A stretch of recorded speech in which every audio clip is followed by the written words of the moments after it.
You're listening to a CNA podcast. Hey, have you noticed more gyms, fitness studios, wellness centers today than there were, say, a decade ago? I've tried them all, okay? Yoga, pilates, weight training. I've also spent on massages, acupuncture, cupping, facials, aromatherapy, not to mention the amount I set aside every month for medical insurance and other health plans that I'm meant to take note of. And it's all in pursuit of keeping well. I am Andrea Heng. Hello, and this is Money Talks. And no, we haven't turned this podcast into a health zine. In this episode, we're going to talk about how much we're spending on our health and wellness. According to the Global Wellness Institute, Singapore is home to a whopping $12 billion wellness economy. So it's safe to say it's a pretty big industry. We are expected to live well into our 80s. And now we even have a national campaign to get us into tip-top shape. Health and wellness are such big topics in Singapore. It even dominates social media, okay? It's got its own genre, Fitspos and Healthspos. So I think it's safe to say being healthy has outlasted being a trend. It's a full-on life goal now. So, how much should we be spending on our health? And how much is too much? Let's get some people to help us out. We have Kenneth Loh and Dr. Ryan Ware from Mito Health on the podcast. Welcome, gentlemen. Thank you for joining us on Money Talks. Thank you. Thanks for having us. Okay, so I wanted to start with that number, the 12 billion magic number. It's a wellness economy and includes 1.6 billion on physical activity. I'm guessing this is your gyms and your health studio, your fitness studios, right? 1.7 billion on nutrition and weight loss. 4.2 billion on personal care and beauty. So to me, these are pretty big numbers for such a small country. Is this a lot to you? Well, that is the reason also why we exist. We do think that it is big, but it is slated to grow even bigger. And the main reasons of that is because, generally speaking, Singapore is a very developed country, forward-looking, and the demands of a population that is forward-looking tend to be in above the Maslow's hierarchy of needs. Right? Oh, yes. Right? So, and part of that is self-actualization. It's things to do like, I want to do a marathon this year. I want to lift this amount of weights. I want to be able to lift to 100 and beyond. And all those things naturally put us in that position where you see. Yeah. Okay. So the pandemic is widely credited for this uptick in health and wellness spending. It's brought that awareness to us a lot more to the surface. Am I right to say that? Yeah, I would think so. I think a lot of us not only had a lot of time to ourselves to think, but also to realize that everyone's getting older. Singapore, clear example of aging population. Even though we expect, based on previous estimates, that all of us are going to live to 80, 84 in Singapore on average, we can probably expect that number to go up in the future. And we expect more centenarians, people that live to 100. Oh, we're going to be the next Japan. Yeah, hopefully. But I mean, blue zones, right? Economy should be better, hopefully. Fingers crossed. But yeah, with all of that, plus the time to think and to realize that we're aging, not getting fitter, not recovering as well from lack of sleep, not recovering as well from COVID. Oh, don't start talking to me about lack of sleep. I host a morning show on radio. It is a problem. And we chronically, Singaporeans, don't get enough. We really don't. Yeah. I would actually offer like another worldview, which is that I would credit this whole being healthy and fit to the rise of social media Absolutely. and tech, right? So we talked about Fitspo. You see your peers. I tell you, the pressure is worse than having a PT, okay? Exactly. You see a version of yourself that you could become. I know. And it's in ads, it's in your friends, it's in your influencers. It's in your podcasts. In your every podcast. Every podcast. In podcasts too, exactly. Yeah. So you're constantly feeling the pressure to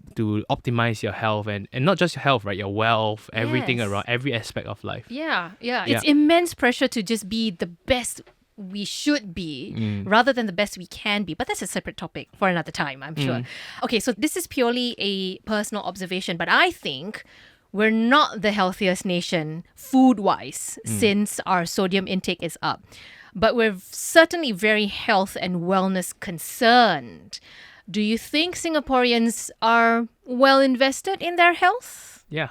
I can offer a very direct view. So I think from a food point of view, with the recent like Nutri-Grade labels, like those things really help in making like a more informed decision. And I think something that was quoted on the Netflix Blue Zones documentary as well was that how do you make healthy the default? choice. Yes. And I think that's something, in the sense of like taking the public transports, walking, and like going to the supermarket, knowing where the healthier choice food sections are. Even at the hawker centers, there would always be a healthy option, and it's not always an obscure option. It's right front and center. Yeah. So convenience is there to choose the healthy options.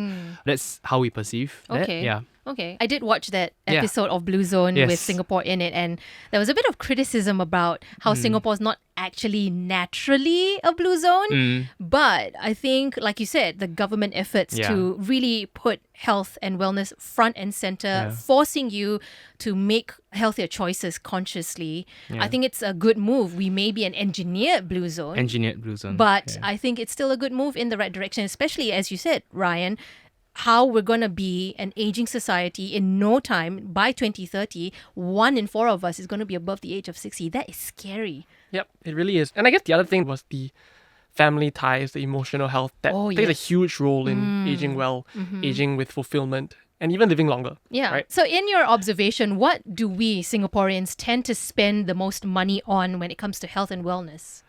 Insurance is a big one, and it's a must in my view. So coming from a finance background as well, like insurance, we always say is your best defense, like it's your goalkeeper, right? And I 100% stand by that. Like everyone I meet, even though I have no incentive to say it, just get your insurance in order before you just look at investing or endowments and all this, because that's the thing that will pay you when you really need it. And having felt that with my dad as well. Yeah. Okay. Tell me more about that. Yeah, so my dad had brain cancer, and then Right. the moment that he got brain cancer, we were given a payout because of critical illness coverage, Yep. and then that was a rider on his life policies. Right. And when he passed on at 54, very young, Very right? young. Then we got a payout from the life, and that prevented us from having to sell our homes. And it's not immediately understandable to people who haven't gone through those things, and you might think it's marketing or advertising. And I think but a lot of yeah. people are not ready to face their mortality or the mortality of their loved ones, because Yeah. we do take for granted that they're going to be around forever, right? Yeah, I mean, people might think it's like fear mongering, but it is real. Like these stories exist. Well, I am sorry to Yeah. hear of your father's passing at such a young That's age. life. Yeah, That's- it is life, yeah. but it's stories like these that we really are Yeah. in need of. It serves as the right kind of advice and guidance when it comes to what you should and should not do when it comes to preparing for the next stage of our lives, right? It Yeah. takes something abstract and makes it much more visceral. Absolutely. Well said. Well said. Okay, so let's ask you a personal question, guys. How much do you spend from your monthly income on average on your health and wellness? So this is your gyms, your yoga studios, and then also your supplements, everything, the whole 9 yards. Give it to us. I think I personally spend around like 20%. I look at it more annual basis because it is like a health budget that I have in mind. You have a health budget. Yeah, so since COVID Okay. actually, so COVID was the time that I really said, okay, you know what? If I'm going to spend this amount on insurance, shouldn't I be spending the same amount on actually preventative strategies? Because insurance, if you look at it, is more like a stop loss, right? Yes. Right. But what you want to do is to not hit that stop loss. You want to be able to be in control. Right. And then that's where other financial influencers and bloggers were talking about working out, spending on personal training, spending on supplements, spending on healthy food, which is actually more expensive. It is. Yeah. It is. So then I took that approach and I created the budget for it. Wow. And that budget is 20% of your annual 20% wages. annual. Yeah. Okay. Together What with about- my wife. Yeah. so So it's a combined Combined health budget. So we go to like a personal trainer and we share the cost together. Oh, that's smart. Yeah. That's smart. 2 for 1. Okay. And if and when you do have kids, is that something that you're going to extend to them as well? That I budget? have a little boy now, and Ryan soon to be dad as well. Oh, Yes. wow. Yeah. Wow. So I've got some catching up to do. Contributing to national service. National. Thank you. Yes. Yeah. So that health budget that you and your wife Yeah. share, is that going to be extended to your son as well? Yeah, we're starting with the insurance. So the moment Sure. he was born, like we got him insurance from day one, and it's best always to get it because premiums only go up with inflation, Oh, yeah. right? So so that's a big thing we did, but Okay. Not the personal training. Okay, for okay. now, but Okay. maybe exercise. Yeah, it's sure, a big yeah. lifestyle thing. Oh, yeah. So can you just tell me really briefly what that budget constitutes? So obviously your insurance is in there. Insurance what is else in is there. in there? Like your members, Yeah. any membership Yeah, subscriptions? number 2 would be the gym that we go to every weekend. Okay, so and the that's like a PT. PT. Yeah. Okay. And What so- about you, yeah. Ryan? So mine would probably be lower than that, closer to just under 10%, I would say, of my annual income. Right. Likewise, the big majority goes to insurance. The rest, I don't have a gym membership, but I built a small gym for myself. Oh, kind of thing. So right. one-off investment. Hopefully, it balances out in the long run. And I guess other than that, There's a little bit that goes to supplements for myself, primarily to meet the nutritional requirements that I don't typically get in my day-to-day Singaporean diet. But realistically, besides insurance, the biggest investment is time for myself. Oh, So okay. Walk me through that. So, I mean, when it comes to health and fitness and nutrition, yes, healthier foods tend to be more expensive. Yes, spending money on a gym membership can be useful and motivational to keep you in line. But that being said, even if you can't afford that, I think there's much to be done if all you have is time to invest. Yeah. It's putting in the time to show up. That's and do right. those But again, things. life gets in the way and life always wins. Yeah. So to me, it's more about building small habits Okay. that accrue over time. And in the same way that you invest money to accumulate wealth, you invest time, you invest money, maybe, to accumulate health. Yeah. And it compounds. That's an excellent analogy. I never thought of it that way. Okay. I always thought of it as, oh, you got to change your habits and that's how you're going to sustain something. You have to build sustainable habits. But thinking of it from a time horizon perspective, that's refreshing. So thank you for that. Okay. So for the purposes of budgeting, is 10 to 20% of your monthly income, is that something you would propose to anyone out there, including me? Is that what you would propose spending on health and wellness, would you say? I think it's hard to make such blanket statements. Okay. I mean, very much dependent on your own individual Priorities. situation, priorities. But realistically, aside from insurance, like Kenneth mentioned, in terms of budget, I would say the more important takeaway here is that you need to allocate a certain budget for it. Okay. Because most of us assume that it's free and it's not. It's an investment. Yeah. Right. So having that planning, that forecasting, to put that money aside and know that I'm investing this for my health. I'm spending this on my health and I should use this budget is something that I think many people can take away. Yeah, okay. And to you, Kenneth, how do you think we should prioritize what to spend on? Both of you have agreed that insurance is right at the top. And I think from a very conceptual manner of speaking, time is a worthy investment as well. So, but when it comes to the dollars and cents, what else do you think should be essential? I think some form of fitness related spend. So everyone has a different jam, right? Like, Yeah. you like yoga, you like spinning, you like pilates, or you like personal training at the gym, or weightlifting, even running. So like I know a lot of people, because I was training for triathlons, right? People Wow. do spend to be in triathlon clubs, and it's actually quite a big thing. Wow, okay. So they come together, they book out the track, one lane, and then they run it together Right. at Bedok Stadium or wherever. So those, like, finding that community is important because, like Ryan said, right, it's about the motivation, and motivation comes stronger when you are doing it with people you want to do. Oh, yeah. But how much is too much? Well, I think if you are starting to forgo other aspects of life and you're just spend, is with anything is about balance. Sure. Anything in life is about balance. So if you're starting to deprioritize your family spending or like your movie nights with your wife or spouse. I like that you are Right. prioritizing date night. Yeah, you Can I have just to. say? All these things take time and money. It's like different aspects of your life that you really need to sort of balance, right? I would agree with Kenneth that it's an opportunity cost problem. It's Yeah. choosing what you spend on, and if it takes away from anything else, then that's something that you have to decide on your own.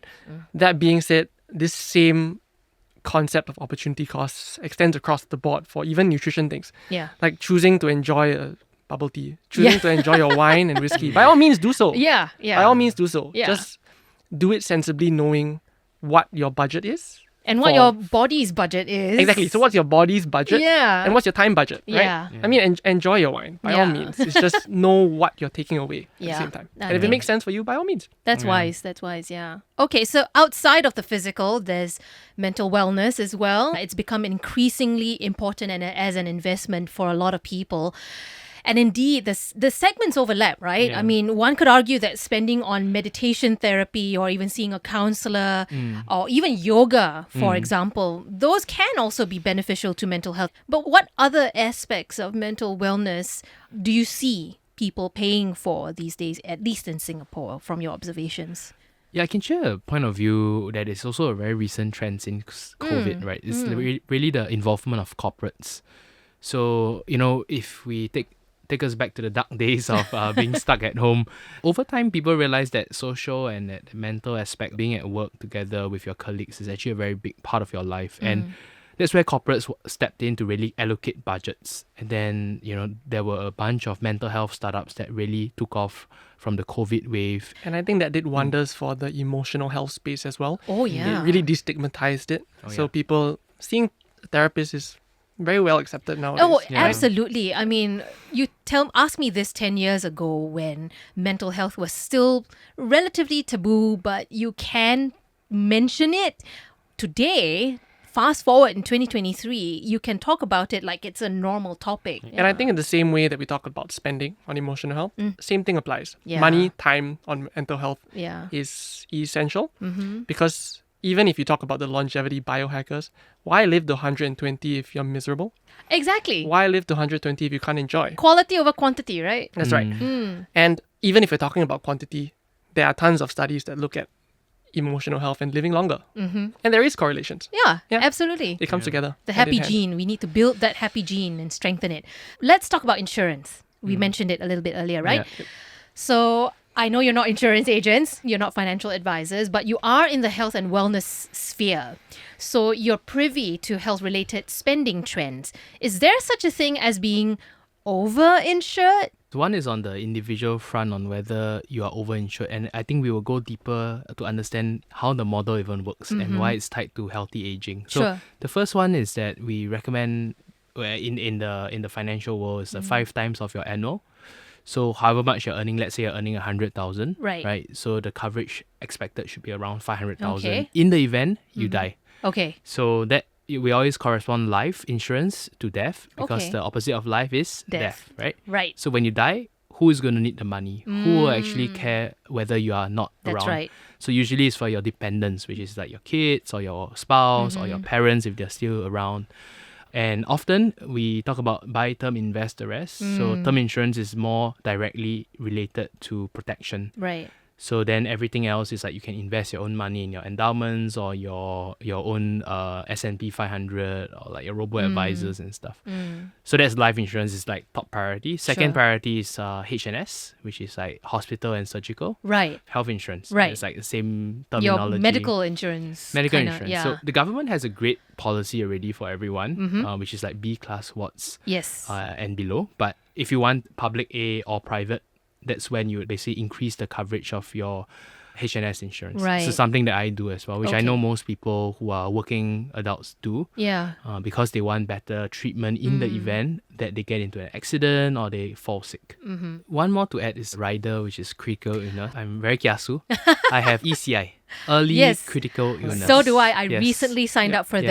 that. My Yeah. financial planner was very insistent on Yeah. that. And I think, especially for women, I think we tend to be a little bit more susceptible to ECI. And that links to what we are doing actually, which is detection. Because now every year your annual screenings, people are doing it even by like half a year, so 6 months, Wow. and then you will be able to pick up more and more of these things as the technology improves, as the methods improve. So I think planning ahead for early detection of critical illness is important because you get a lump sum payout, Yes. and then you can decide what is the treatment that you want to Correct, do. Yeah. correct. Yeah, okay.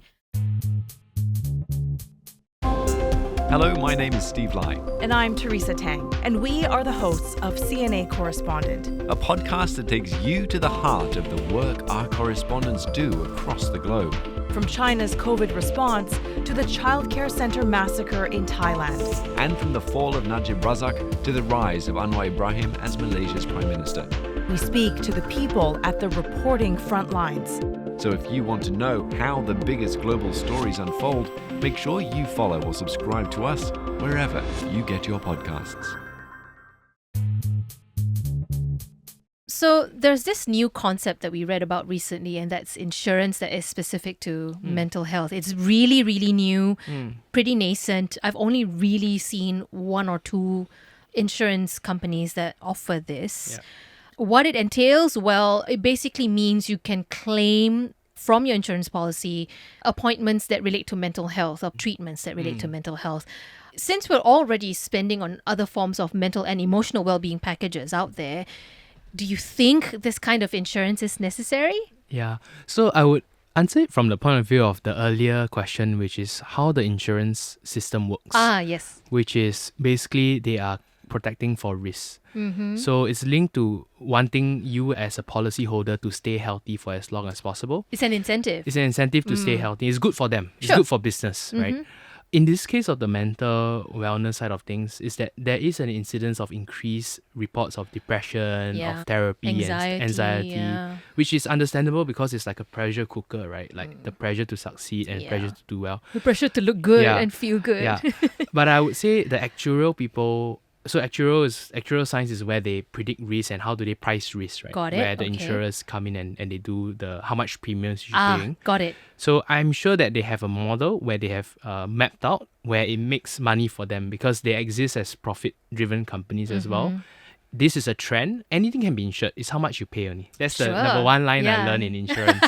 Is that you can insure your water bottle, you can insure your laptop, Oh, yeah. everything. Insure your life, all the way to your life, because life is the big one, right? Yeah. Life and death. Correct. But everything can be insured. So in this case, mental wellness was a trend. They saw it. They saw the opportunity. They want to go after and insure it. Okay, I hear what you're saying. I hear what you're saying. Okay, you talked about this earlier also, employers having a role to play in our health and mental well-being, and we are seeing a lot more companies providing monetary allowances for these. So as an employee, how do you factor that into your budget? Do you think, okay, my company is covering me for this, should I still also get this, the same kind of coverage, the same kind of package? My company is paying me $1,000 a year for a gym membership. Should I also top up to do something else, like add a Pilates membership on top of that? Like, how do you think we should factor that into our budget?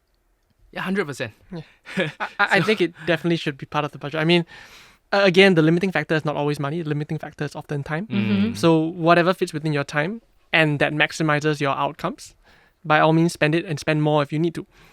At $1,000, I would think for most people that would be quite sufficient. Oh, yeah. But realistically, if you can't go to a spin class, if you can't go for your studios, there's Then no why point. spend the money, right? So I would base that decision on your time. Okay. So on average, companies spend around $600 yearly on benefits, right? And usually it's like 4 categories. The first one being health screenings, dental being the second one, third one being like GP, medical, like Yeah. telemedicine, and then the last one being wellness.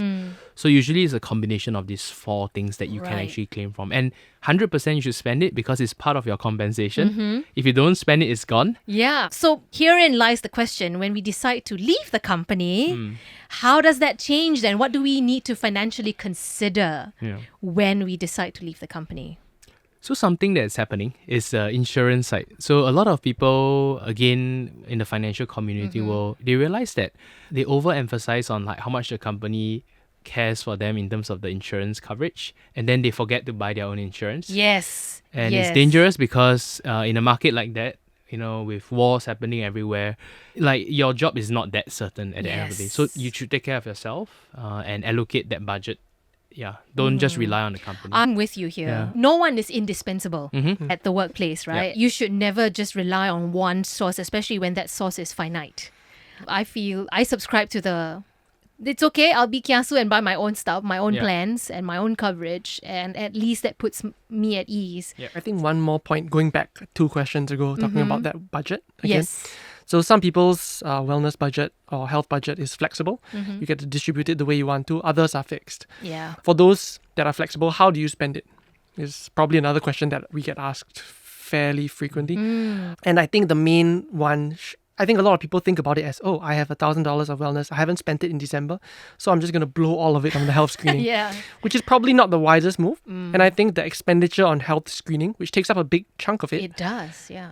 should scale with age. So it depends on your risk. You should spend accordingly. If you're 25-year-old with really good insurance, for some reason $1,000, I wouldn't blow all 1,000 on health screening, right? Yeah. Because realistically, the risk of any disease is low. I would go for a low-end health screening and spend the rest of it on things that actually have a higher value at this point in time, right? Time value of health, time value of money. Yeah. So I would spend it on things more on the wellness, fitness, nutrition side, Yeah.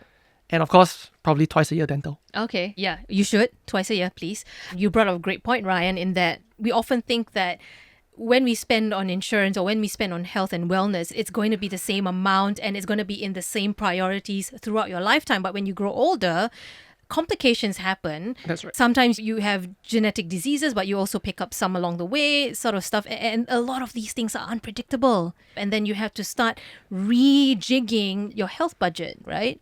Speaking of health budgets, mine as a woman is a lot higher than my husband's.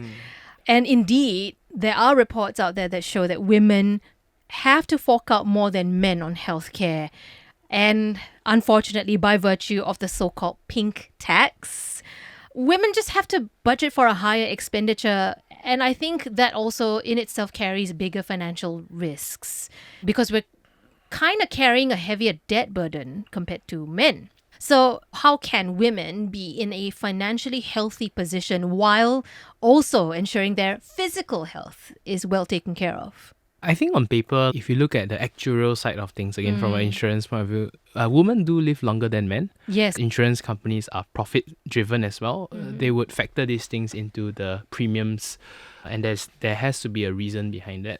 So I think that's one part of it. Another Sure. part of it is in terms of the screening and the diagnosis that women need to do. Yeah. Which is, I mean, on the medical side, there are additional tests that women need to do because based on risk, right? Right. So things like breast cancer, most common cancer in women, cervical cancer is something that you want to screen for regularly, plus get your HPV vaccinations. And on top of that, there's other less obvious, more subtle kind of risks like Right. Alzheimer's disease. So it's more prevalent in women. Oh, really? Okay. And there are osteoporosis, fractures. yeah. Because of menopause, you lose estrogen. Yes. That's higher risk there too. So thinking about that and allocating that spending accordingly is probably worthwhile. Do I have any solutions for this? No, not really. Yeah, I mean, it's the way it is, right? Yeah. Women just tend to be more susceptible to these things by nature. The converse is also true though. I mean, of course, men have other diseases that are more Oh, yeah. common in men, Yeah. that happen in men that don't happen in women. But I agree with you on balance that there seems to be, throughout the life cycle, more things for women to spend on when it comes to health screening, Yeah. mammograms, pap smears, Yeah. that do add up. Yeah. So health, it is wealth. That's how the saying goes, right? After all, what use are the mind, the body, and the spirit if they cannot let you live your best life? If you've never been sure of why you should make the investment in your health and wellness, then we hope this episode has been enlightening. Thank you, Kenneth and Ryan, for giving us plenty of reasons to make this financial move and the considerations for budgeting for it as well. And of course, a big thank you to you, listener. We're so glad you enjoy our episodes. Please keep those comments coming, especially if you like this episode or any other episodes that you've enjoyed listening to. You can find us on Apple Podcasts or Spotify. And guess what? We're now on YouTube Music too. All you gotta do is search CNA Money Talks and you'll be on your way. The team behind Money Talks is Jacqueline Chan, Joanne Chan, Tiffany Ang, Crispina Robert, Saya Wint, and I'm Andrea Heng.